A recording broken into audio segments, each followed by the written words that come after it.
Where did you think your team took a step last time out against Vermont? Was that a step forward from the Virginia game, or a step back, or what did you think of that?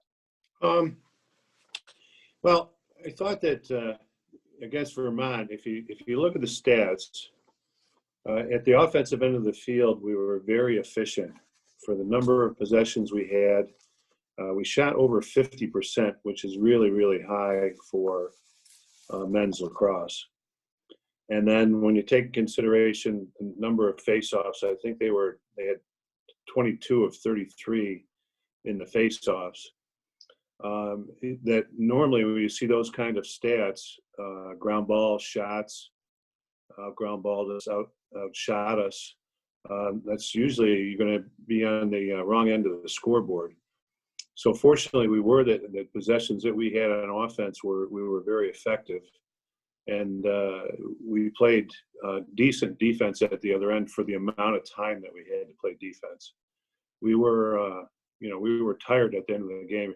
We felt if we had just won a few face-offs, in a row at different times of the game, we would have been able to pull away a little bit farther. But I think when they kept getting the ball back at their offensive end, and they're good on offense. I mean, the week before, I watched them score 10 goals in the first quarter. So we knew offensively if they had the ball, they had the ability to put some points up.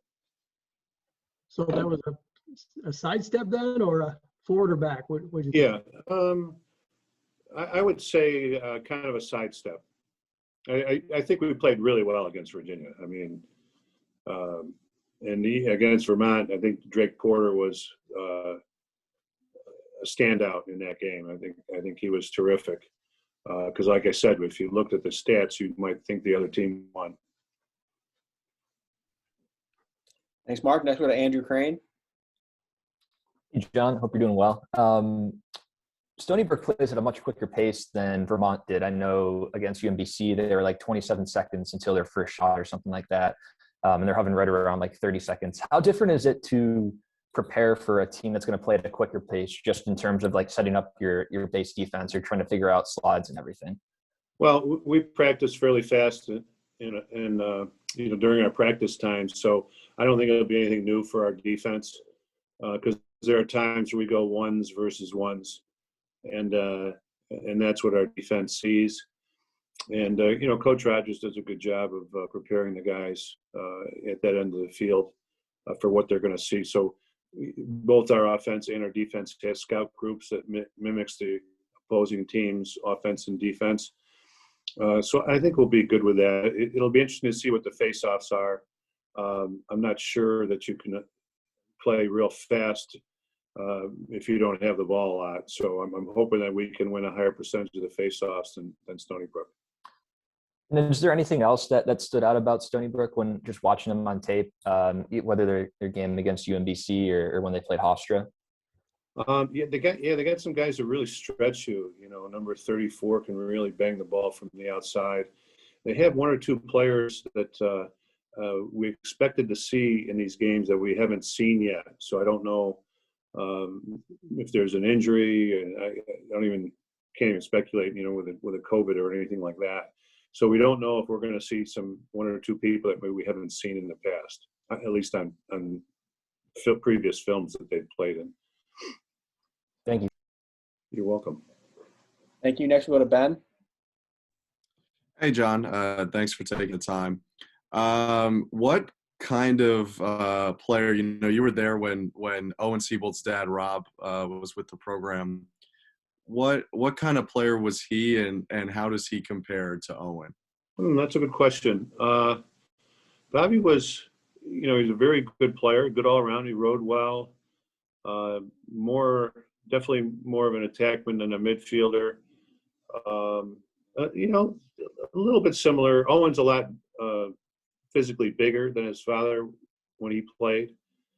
So I would say Owen would use more of his body. He could, what we call bull dodging. Owen likes to get into you, and he has a big presence, so it's hard to push him out away from the goal. Where Bob, his father, would a little bit more change of direction and try to beat you with his quickness. Thank you. You're welcome. Thanks, Ben. Next, we'll go to Nate. onto the other Owen Hiltz. Wanted to ask you, has he been better on the ride this early than maybe you projected, or if there's one thing that he's most impressed you and the staff with since he arrived, what would you say it was? Well, really everything. He, he was okay when he got here, but he's just been going like this almost on a daily basis, certainly on a weekly basis, and he playing with a lot of confidence. I think he really understands the offense, and like you said, all three of our tech been riding very well. So us as a coaching staff, we meet quite a bit on how we're going to ride and clear against our opponents, given the characteristics that they use. So it's one of the things we take into consideration when we ride is how do we get the attack more involved. Some teams feel they have to, if they're going to try to get the ball back, double team with their attackmen and so on. We don't always have to do that because of how much these guys hustle. And you saw, especially against UVA, even Scanlon and Hiltz taking the ball away from some of those defensemen that were trying to run it up the field. So, and normally when you ride, you get a good ride, they turn into goals because the defense is on the perimeter and not inside in front of the goal. And then on Trimboli, I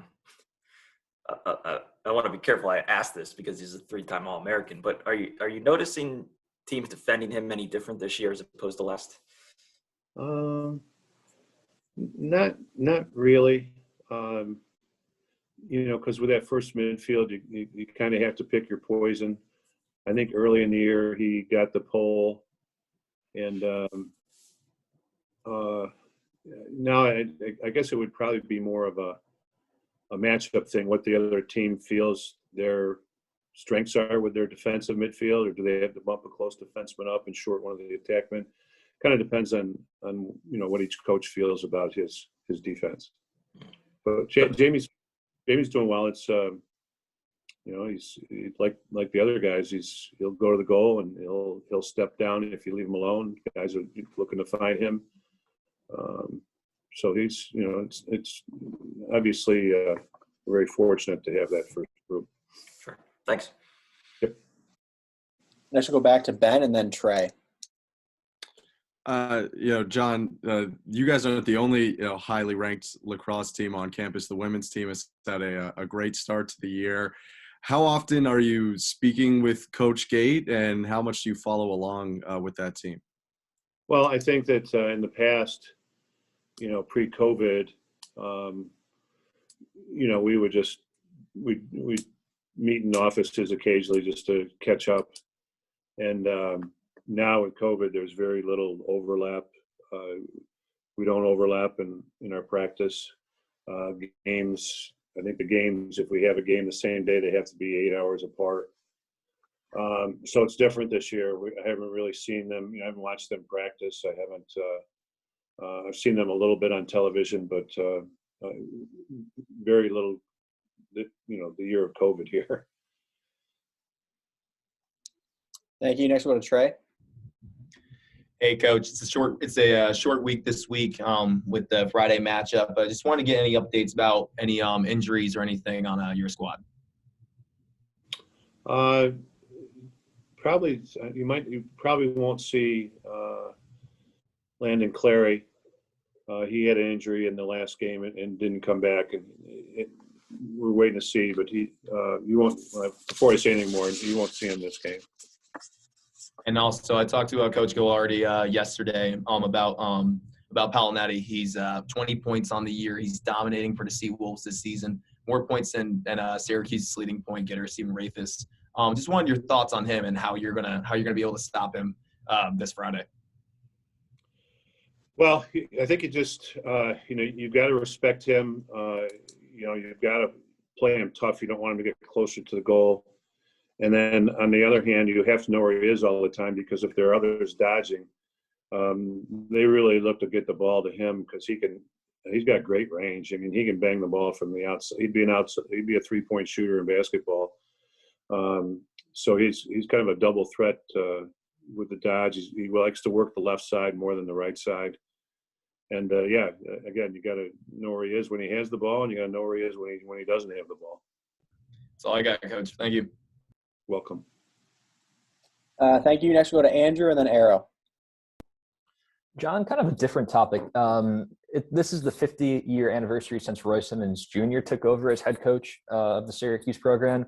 I'm just curious what your relationship is like with him, even in the years since he retired. In normal times, like, would you guys kind of meet up for dinner every so often? Would you kind of go over to his place, spend time? Like, what does your relationship look like in a normal year?